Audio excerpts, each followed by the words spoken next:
So what my brother's saying may be true, but my methods will leave you black and blue. They are the nice ones, but me not so much. But I won't kill you, not as such. The Legend of the Teenage Mutant Ninja Turtles, Part 1, Chapter 50, Dysfunctional. Written and performed by Joseph Chambers and based on the original Teenage Mutant Ninja Turtle comic books created by Kevin Eastman and Peter Laird. Why did you not try to talk to each other during the exercise? Queried Splinter. A whole ocean of voices was delivered to him at once. He was able to pick out, Mikey is stupid, bad mood, Leo is a, tried to, and wouldn't have helped anyway. Oh, thank you. 47 replies at the same time. Just what I wanted, Splinter said dryly. The dysfunctional and uncooperative class of 5 moved back to the dojo for Master Splinter's final task. He had planned several more, but he did not want them to start killing each other. I have in my hand a small silver pocket watch. He lifted up his bony left hand to show the object. As a team, I want you to use ninjutsu to remove the pocket watch from my hand without me seeing or suspecting anything. The students reluctantly huddled. Leo started to speak. In order not to rouse suspicion, we ought to... Oh, save it! Your ideas never work. How about we elect a new leader? All those in favour of... Raph proclaimed. Pipe down! Master Splinter clearly chose Leonardo for a reason, April interrupted. Leo decided enough was enough and shouted, There's a point where I just don't care anymore. You want a different leader? You got a different leader. Donatello, good luck. He then stomped off to his room. So I'm not even second choice? Fantastic, Raph grumbled, folding his arms.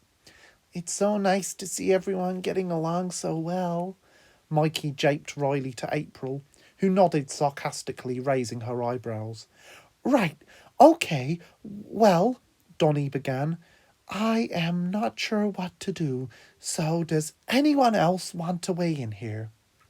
I'll weigh in. I'm out of here. Raph walked off. No logical point in me sticking around either, I guess. Donnie sulked off to his room.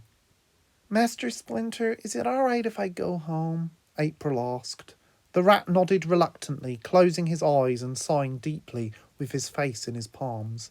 Mikey snatched the watch out of his father's hand whilst he wasn't looking. Yeah, I win! Do we still get pizza, or... Master Splinter turned to his son with an expression of both rage and tiredness. I'll take that as a no, Michelangelo mumbled as he slunk away to watch television. April, can you stop daydreaming and get your elbows off the material I'm trying to sew here? Said April's best human friend, Irma. Sorry, April muttered, adjusting herself to be out of the way and coming back to reality, having been whisked from her class by her mind and into the wondrous adventures with her underground allies. April and Irma were sitting at a large workstation in the textiles classroom of April's school. April's class had been set work to use all they had learnt so far that term to create a piece of material, clothing or homeware that used at least 3 techniques taught by their stony-faced teacher, Miss McGovern. Irma pushed her large-framed glasses back into her face using her middle finger in a delicate and frequently used process and continued to examine her work. After a few moments, she uttered, I'm not sure I chose the right colour.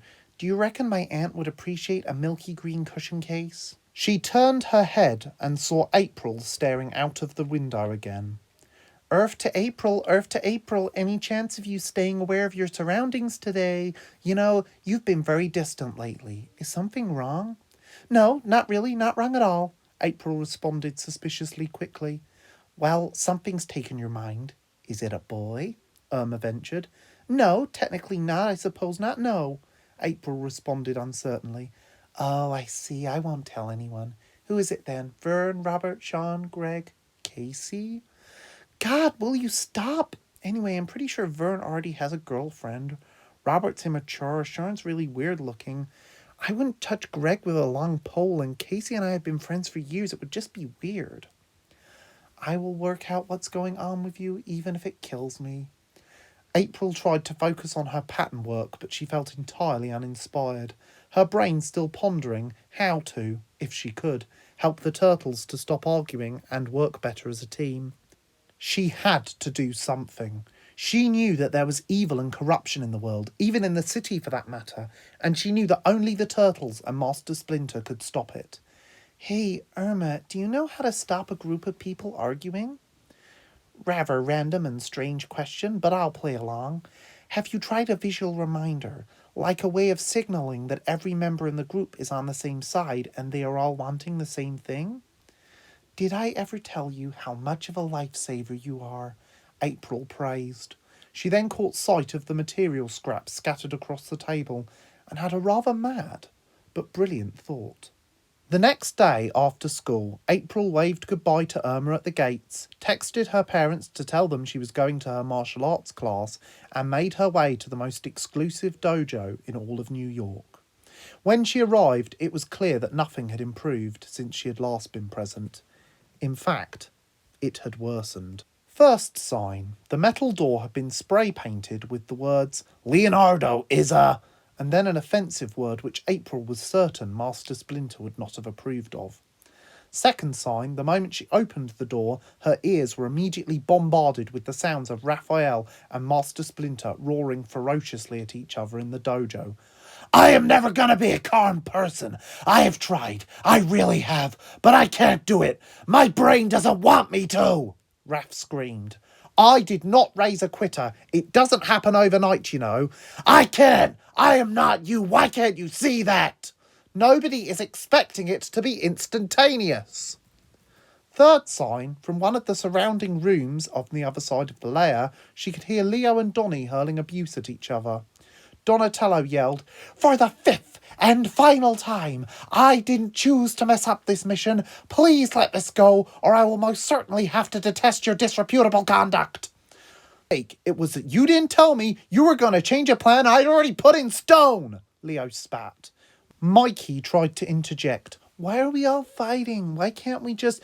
"Keep out of this! This has nothing to do with you!" Leonardo screamed.